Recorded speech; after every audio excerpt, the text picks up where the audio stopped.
Hey, brand builder, Rory Vaden here. Thank you so much for taking the time to check out this interview. As always, it's our honor to provide it to you for free. And wanted to let you know there's no big sales pitch or anything coming at the end. However, if you are someone who is looking to build and monetize your personal brand, we would love to talk to you and get to know you a little bit and hear about some of your dreams and visions and share with you a little bit about what we're up to see if we might be a fit. So if you're interested in a free strategy call with someone from our team, we would love to hear from you. You can do that at brandbuildersgroup.com/podcall, brandbuildersgroup.com/podcall. We hope to talk to you soon. Nothing fills me up more than seeing our clients succeed. And one of the things that we've done a lot in the last few years is we've helped people with book launches. We actually just last week had our 11th client that has hit the New York Times, the Wall Street Journal, or the USA Today bestseller list. And while we love pursuing bestseller lists, we also want to remind people that bestseller lists don't change lives, books do. And our job when we work with the client is to help them get their book into the hands of as many people as possible in a legitimate, ethical, impactful way that actually changes the world. And so occasionally on the show, we are able to have clients of ours who we feel like we have something to learn from and who we feel like you have something to learn from. And that is the case here for sure with Coach Burt, Coach Micheal Burt. He usually goes by Coach Burt or just Coach to a lot of people. And he is, we met, he became a client of ours. We're helping him with a book that he has coming out. The book is called Flip the Switch, and it is all about activating your prey drive. And when I say prey drive, it's like P-R-E-Y. So this is something that he is the leading authority on this term, this concept about prey drive. He defines it as the instinctual ability to see something that you want and have the intensity to pursue it. So he was a former championship women's basketball coach, which we'll talk about. He's a 17-time author, and he has been hired by many of the top companies in the world: Dell Inc., State Farm Insurance, Vanderbilt University, and others, just around helping activate this drive in their teams, helping people to have more competitive intelligence. He's been featured on shows like CNBC's The Profit and Entrepreneur Magazine, and he's just really a great guy. I've really enjoyed getting to meet him, and I'm excited to learn from him. So, Coach, welcome to the show. Excited to be here with you, man. This is going to be fun. Yeah. So tell me quickly about your background as a basketball coach and the track record that you had there. Cause I feel like I was a basketball player. And so I understand that world. I think that's an important part of the backstory. Well, I'm in Texas today in San Antonio when I was speaking at an event, and a person just asked me what really differentiates you from other speakers and coaches. And I said, well, everybody is differentiated by their unique past, their unique experiences, their unique education. And I started actual athletic coaching when I was 15, junior pro basketball. I was coaching an elementary team at 18. I was at Riverdale High School at 19 while I was in college. And I actually became the youngest head coach in the state of Tennessee at the second largest high school at 22. So I knew very early in life that I wanted to coach, but I was most fascinated by what I called inner engineering the players, building competitive intelligence. So around 18, I went to a coaching clinic in Nashville at David Lipscomb University. And Don Meyer, the great coach at David Lipscomb, said, if you don't read another book this year, pick up a copy of The 7 Habits of Highly Effective People. And at 18 years old, I went straight to the bookstore. I bought it. I became a huge disciple under Covey for the next 7 years, where I really learned how to inner engineer, whole person theory. I really mastered those 7 habits, and I began teaching my players those habits. So when you fast forward 3 or 4 years, I was really using a lot of business methodology, a lot of personal growth methodology with my players, way more than other people were. We were starting to win a lot of games. And so people were constantly asking me, what are you doing with the kids? And so at 25 years old, I wrote my first book called Changing Lives Through Coaching. That was 17 books ago. And I became kind of fascinated with just how do you activate a drive inside of a person? But that started as a decade as a head coach at Riverdale. We won the first of 7 championships at that school. And, I kind of Wow. became known as this great coach that knew really how to get more out of people. That's what people knew me for. So And you that's, won 7 state yeah, championships. I don't want to I won. gloss Well, over that. I built, what I did is it took me 10 years to build that place. It never won a championship in 30 years. Okay. So I won the first of Got it. 7, and then I retired at 31 years old. They would go on to win the next 7 after I left. Wow. Okay. Um, so you were a state championship basketball coach, Yep. and you use this term competitive intelligence. Yeah. So what is that? What is that? And define that for me. Well, I think when you look at intelligences, whether you study the work on intelligences, obviously there's IQ, there's physical quotient, spiritual quotient, there's all these intelligences. And I really said what I was building in my players was what I call a competitive intelligence, which was kind of a combination of intangible things. My players were smarter than other people's players. They had more chemistry. They had more trust and buy-in. There were more intangible assets that you couldn't measure that my teams had, discipline. And so I started calling that competitive intelligence. Like they just knew how to win at a higher level than other people knew how to win based on the unique methodology I was using to coach them, which came from my background with Covey, right? Me studying under Covey, taking it and teaching my players was really building that competitive intelligence in my players. Uh-huh. Yeah, I mean, it's amazing. I mean, it's like obviously, there's a physicality that matters tremendously in sports. But even in sports, even if you look at like Tom Brady, for whatever reason, comes to mind to me as you go, yeah, I mean, he's a specimen of physical health, but his physical stature isn't so much more dominating than every other player that's on the field, or even every other quarterback. So it's unmistakable that the mindset plays a huge factor. So so take me into how does that carry over for entrepreneurs and for personal brands and for, we refer to our audience as, mission-driven messengers. Yep. How do you see that kind of construct applying to what a mission-driven messenger does every day? Well, most experts in the world have had a long cycle of building a primary skill, right? That's the reason they're experts, is they had a cycle of finding their primary skill, most likely packaging that skill, marketing that skill, and ultimately monetizing that skill. So that decade for me was in the trenches, in the laboratory, learning how to activate the prey drive in people of all socioeconomic backgrounds, high income class, low income class, one parent, no parents, two parents. I was really learning how to win at a very high level, but more importantly, how to take a person and get more out of them. Now, when I started writing books, I had no intention of coaching adults, Rory, none whatsoever. I wanted to coach. I was going to go to college. I was going to be the next male Pat Summitt.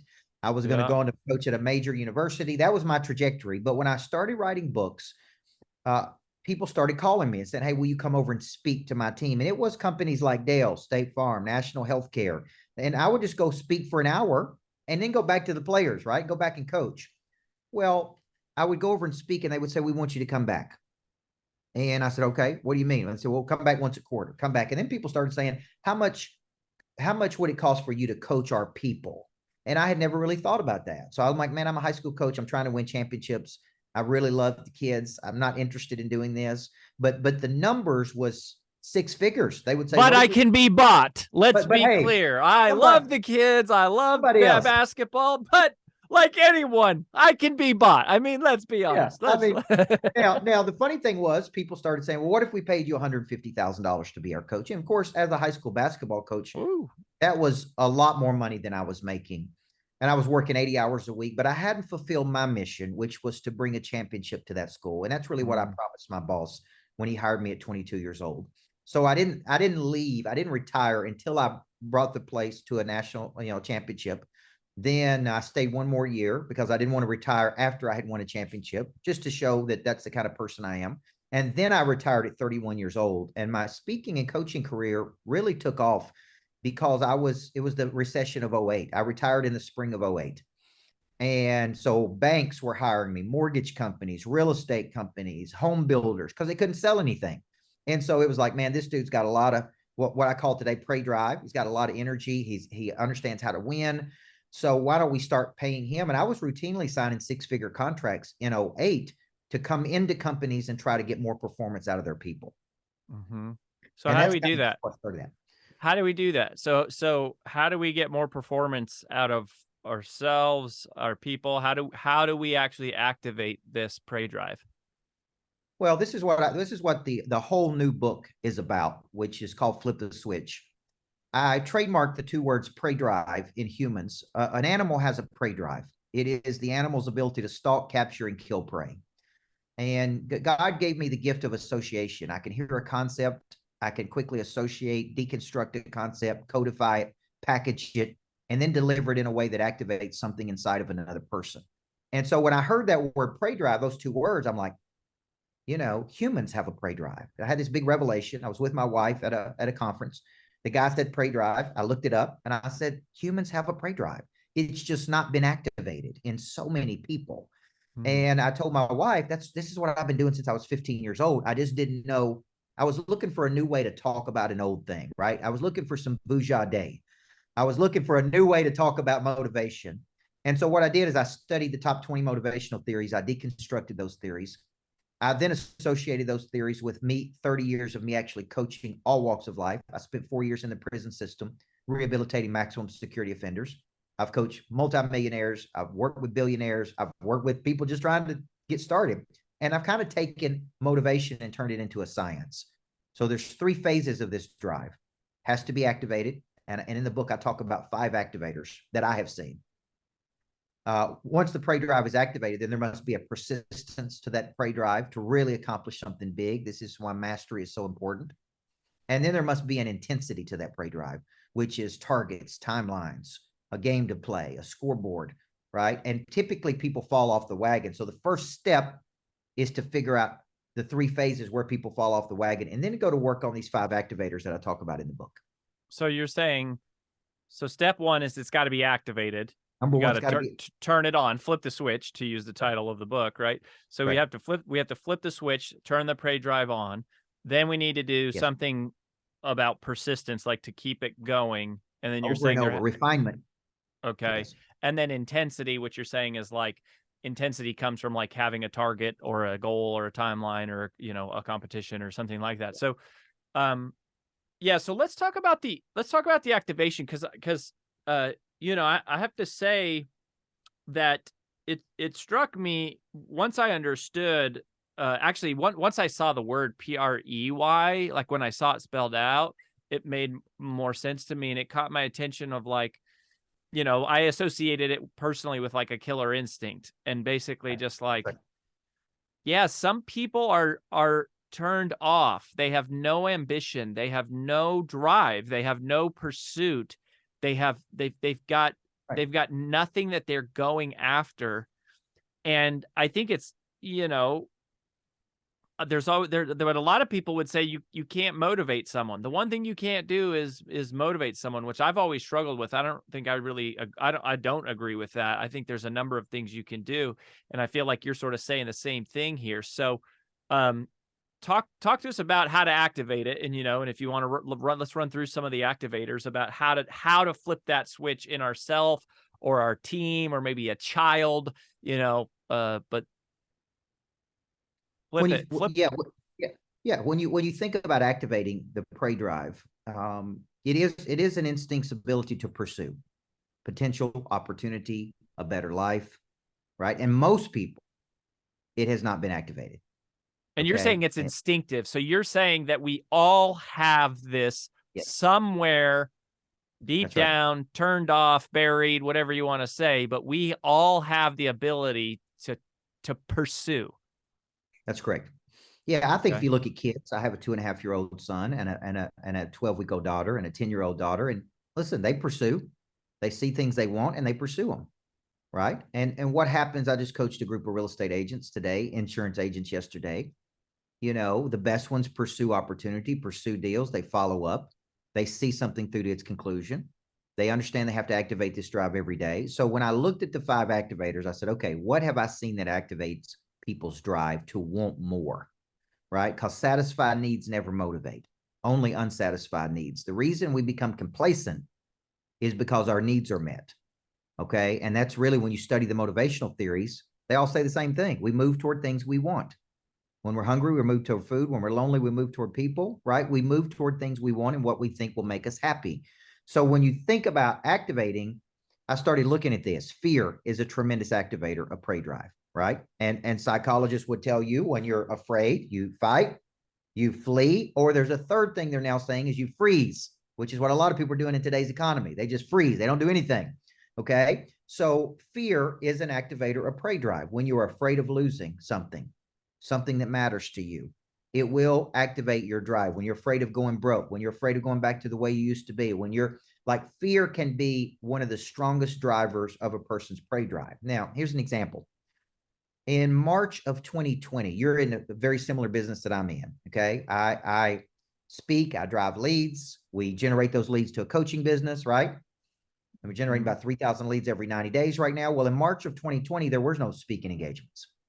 I was losing about $250,000 a month in my coaching business, right? And what happened to me is it activated a deep drive in me. It activated 2 things, a fear and a competitiveness in me, right? The old coach in me that didn't like to lose came out. And the fear of losing everything I had worked 20 years to build, which was an incredible life, activated my drive to such a freakish level. I just got to a whole nother level of push and energy and force and creativity. And I actually needed that to activate that drive in me, because I had been doing this 15 years and I wasn't complacent, but there was another gear in me I hadn't found yet. And through the fear of losing everything, the fear of going back, man, it activated my drive. So I pushed so hard that, 6 months later, in the middle of the pandemic, we did like 1.7, 1.8 million that month, which was a big month for my coaching business. But it all came out of fear. It really started with fear activating my prey drive. But a lot of people contract when they have fear. High prey drive people use fear as fuel. So fear is an activator of prey drive, typically fear of losing.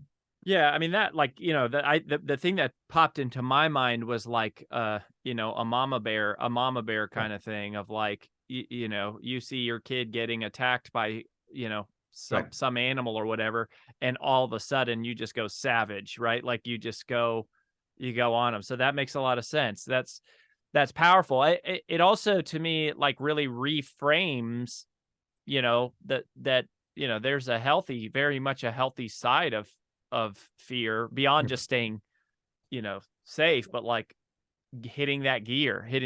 So, okay. So fear, that makes sense. What are some of the other ones? Competition is an activator of prey drive. When there's when there's an adversary, when there's somebody to beat, when there's somebody who doesn't think you're good enough, when there's just any kind of competition can activate your drive, right? But competition, I'm a big believer that you need a game to play, a trophy to win, even if it's in your own, if it's in your own mind. You need, I was speaking yesterday and I was asking my coaching students if they thought I could convert 50% of the room or higher on purchasing the new book, Flip the Switch, right? So there's a game. So I asked them, so I called a dude out and I said, what do you think? He said, I think you can convert 25%. I said, all right, I'll make a bet with you. I'm going to try to get 50% of the room minimum or higher when I go in and speak to this insurance group to buy the new book, right? So it's competition, activating my prey drive because I'm a competitor. Okay, so competition is an activator. Now, you mentioned something earlier. Why is people's prey drive not activated? I actually think it's because they've not been exposed to what a better life would look like. Exposure is an activator of prey drive. When I see something, when I'm exposed to something, when I experience something that goes, oh, I could have a better life. I could stay in better hotels. I could drive a better car. I could live in a better house. I could go on better vacations. Right? Like exposure is a huge activator of prey drive because I see something and it expands my mind. And it's like, man, I want that. I want a life like that. Okay. So environment is an activator of prey drive. You're in an environment. Are you saying, so it is environment number 4, or are you saying exposure? Environment. So exposure is number 3, environment and then number 4. Yep. Gotcha. Environment is 4, meaning there's expectation. Think about playing at Alabama or Georgia. Think about where there's an environment of expectation. Think about, like, when I was a coach, we created this environment that we're the best, high standards, similar language, lots of accountability, right? Identity, teaching people, hey, we're the best at what we do, personal pride, being in environments that just bring out the prey drive in you, right? And then fifth would be embarrassment. This is what I write about. Hold on, embarrassment. I want to talk about that, but the environment one is interesting to me because it's like winning is such a culture, right? Yep. And losing is also a culture. Like I think of like Coach K at Duke, or the Yankees or the Patriots or Alabama, right? Like they win consistently. And I remember seeing a study. I wish I would have documented where this was, but I remember seeing a study, and they were studying very, very like wealthy, successful people, and they were looking for what these people have in common. And they found that like the number one thing that all these people had in common was that they believed they were supposed to be successful because they had been told their whole life, in our family, we're successful. Our family is smart. Our family is wealthy. Our family is intelligent. And they basically like adopted that as a belief system, and then it became their reality. And it was completely manufactured by the environment. Yep. And similarly, there's I think it's in the book Freakonomics. It's either Freakonomics or Tipping Point. I think it's Freakonomics, where they talk about how in New York City there's all this terrible crime, and like when you go into the train station, if the little turnstile doesn't work, like if you jump over it, you don't have to pay. You just jump over and then hop on the train. And they were talking about how that good people who would normally pay stopped paying because so many bad people were just like jumping over the thing. And so they were like, well, I'm not going to pay if no one else is paying, where normally that would be like a good person. And just like, so it works in the other direction too. I mean, I think that people really underestimate this one. I do too, because look at people working from home today. And there are a percentage of people who can activate their prey drive daily. But I would tell you, because we went from working in offices to home, I would tell you that we're a lot more productive when we're together, when there's an environment. So I'm building a greatness factory in downtown Nashville, which is a place where you go to work, learn, grow, connect. You're going there to be great. It's called the Greatness Factory. It's not called the Complacency Factory. And so it's this place of energy. It's like, man, I want to work at the Greatness Factory where the energy is good and there's environment. And when I'm in town, I lead sales rallies, and every tenant gets access to my coaching programs, and they can use the auditorium and the podcast studios, and right, so a little city, but there'll be a lot of environment activators of prey drive because I'm working at the Greatness Factory. I want to go to work.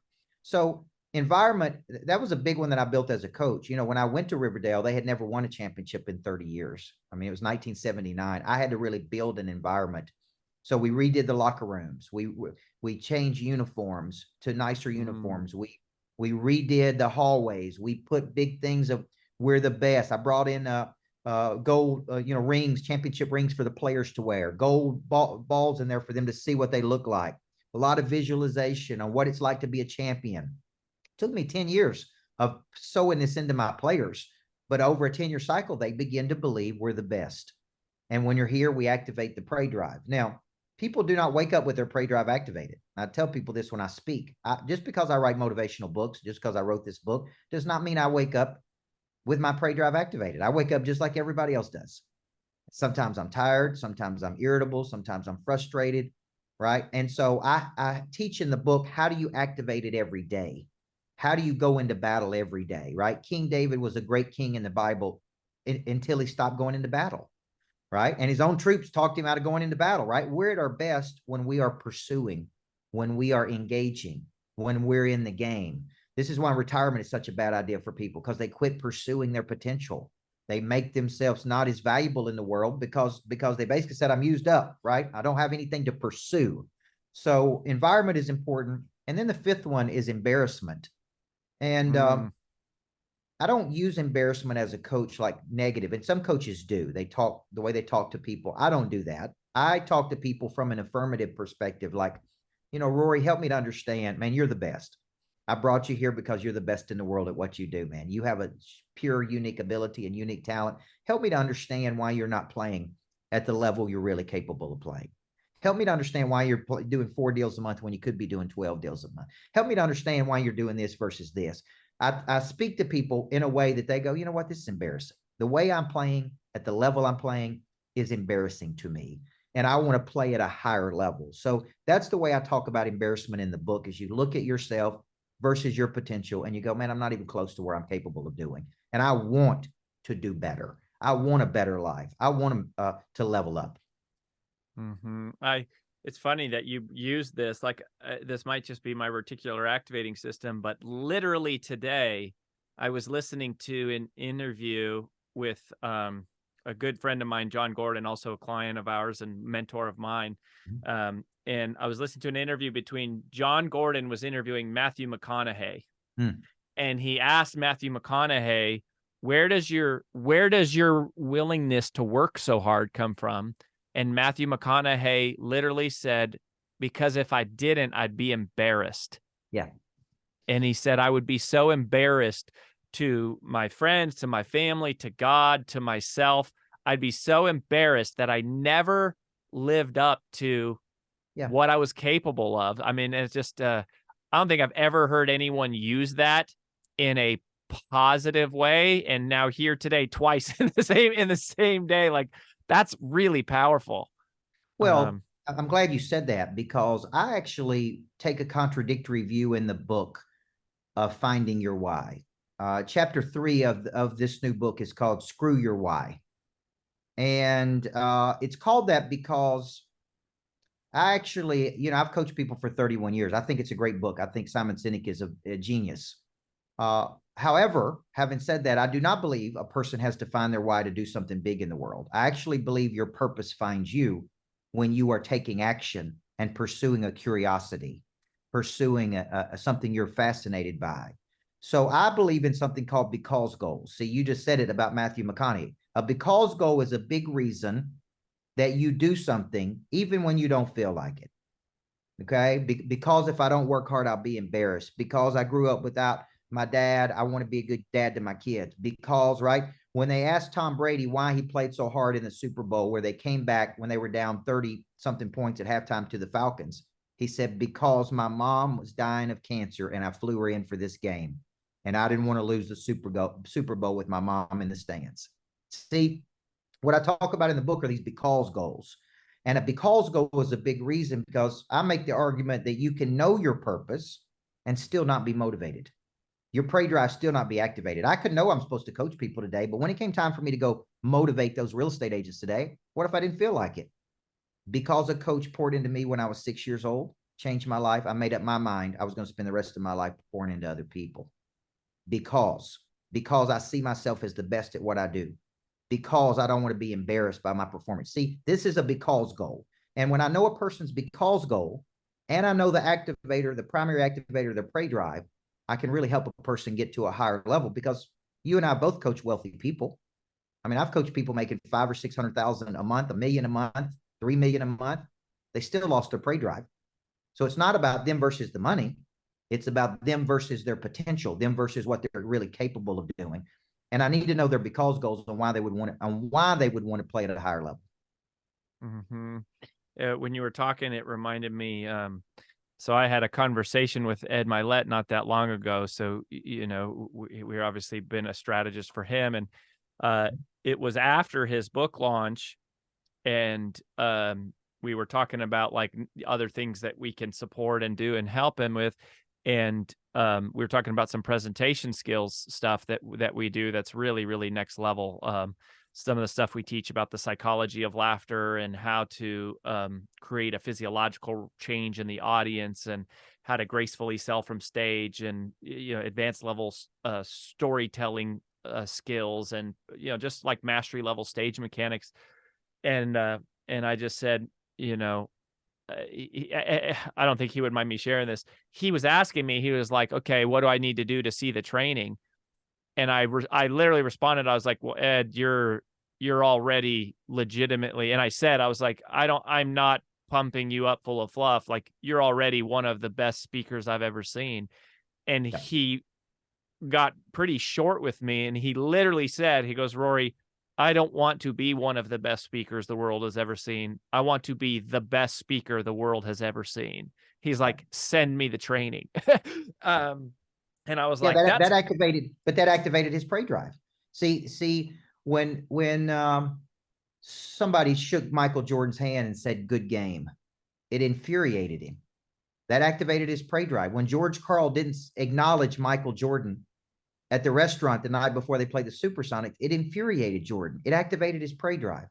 Like he looked for things like when you say something to a guy like Milet, who is incredible from stage and getting better every time. Like every time he gives the presentation, he's better and better and better and better. That activates his prey drive. That desire to be the best, that competition to be known as the best, activates prey drive. And that's so you can see it once you have an anchor to it, what prey drive is, which is that killer instinct. See, that moment you felt that killer instinct to Milet, and you don't get to Milet's level without having that instinct, right? Yeah. So it's like that one statement, boom, flip the switch. And that's really what I think a good coach does sometimes. It's something they say that activates something inside of a person. Well, I certainly wasn't doing it on purpose. That was an accident. But it just shows you the level of intensity that he operates at. And I want to ask you about intensity before we go, but before we do that, so you've mentioned this. We've been talking about flip the switch. Okay, we've kind of gone through these 5 activators, but there's a whole system here for, basically activating this, sticking with it. I want to talk a little bit about intensity, but where should people go, Coach, if they want to pick up a copy of the book? Well, if they go to my website, coachburt.com, and click on that, you can pre-order the book. When you do pre-order the book, we're giving you a lot of things, including 2 full days of coaching with me, one on visioneering that's coming up quick, and one on January 13th called Activate, which is a full day. We also give you 90 days of Prey Drive for lunch, what I call Prey Drive for lunch, which are 90 days of sessions with me for 90 days, and a breakdown of the book on video of me breaking the book down in kind of a master class. So if they go to coachburt.com, they can click there, take them to Amazon, purchase it, and then they come back and show us where they purchase it to get all the freebies. All right. Well, we'll link up to that in the show notes for everybody. So my last little question is just, the concept of intensity, and balance this for me. So there is, there's complacency, which, is what it is.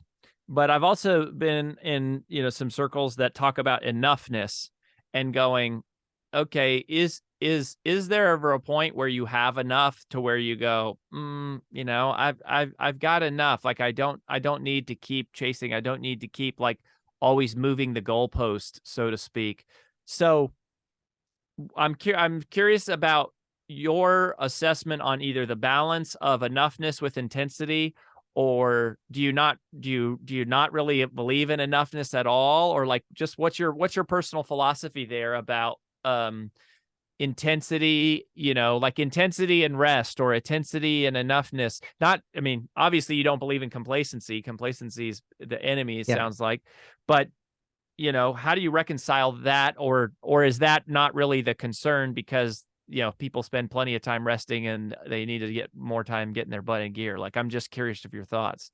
Yeah, I do believe in rejuvenation, which means to make young again. So I operate very much like an athlete, artist, entertainer. I rest, I practice, and I play. And when I play, I want to play at such a high level that it's deeply impactful to people. But to play at that level, you need rest. You need rejuvenation. So I completely believe in that. I typically take 1 day off per week, just like the Bible says. I typically take 1 day where I do nothing. Okay. And just to myself. Now, to your question about complacency, which is a gradual settling to a place of mediocrity, mediocre meaning halfway up the mountain, you're gradually settling to go halfway up the mountain. My mom has been a nurse her whole life, and she worked a percentage of her life in nursing homes, taking care of elderly. And I asked her one day, why did people pass away at the end of their life outside of just natural causes? And she gave me 3 reasons. She said, number one, they run out of money. And when they run out of money, they run out of good care. There's 1 nurse for every 23 residents in a nursing home. She said, number 2, they run out of love. Nobody comes to see them. The only love they get is from the other residents and the people who take care of them. The family forgets about them. She said, but the real reason they pass away is they run out of purpose. They don't have something to get up and pursue. And I saw that with my own grandfather. He retired. He worked his whole life on a farm. He loved it. Get up and work and build houses. He became a single-digit millionaire in his life. I mean, he was an entrepreneur. And then he decided to retire. And my mother said it's almost as if the day after he retired, everything in his life went downhill. His mind went downhill. His health went downhill. And then we spent all of the money that he had earned in his life to take care of him 24 hours a day for the rest of his life. And so a point here of why people watching this should be interested and have an intensity is that you don't want to run out of purpose. And the prey drive is pursuing something that is meaningful to you. Right now, the average females living to 78 years old, average females living to 82, average males living to 78. Put that in number of days you have left on planet Earth. And that will build an intensity in you because it ain't a lot of days, right? I'm 46. You look at 15,000 more days. If I live to be that age, that builds intensity. I got a long way to go in a short time to get there. Big goals, big B goals, big because goals. And that is where the intensity comes from, is I got something big to do on planet Earth while I'm here. I love it. I love that. So powerful, Coach. Thank you for this. We'll link up to coachburt.com. Y'all can go there. Yeah, I'd say go check it out. Even if you're not going to buy the book, go look at what Coach is doing and the way that we've got this whole book launch structured. He's following the brand builders method, right? He's got a lot of insane bonuses he's giving away. He's really, really over delivering. So, head over to coachburt.com, check that out. Coach, we want the best for you, man. We're good. We're excited to be on your team. We're pulling for you. And, thank you for helping us all, activate this part of our life. Well, and I think the people out there, let me say this, it's been an absolute pleasure and honor working with Rory. And for those out there watching, he cares deeply about the people he works with. He goes above and beyond on what's asked. He continues to follow up and text and coach. And if you're out there thinking about doing this, it's been a very first-class experience for us. So thank you for that. Thank you for believing in me and helping us to hit this list that I know that we're going to hit.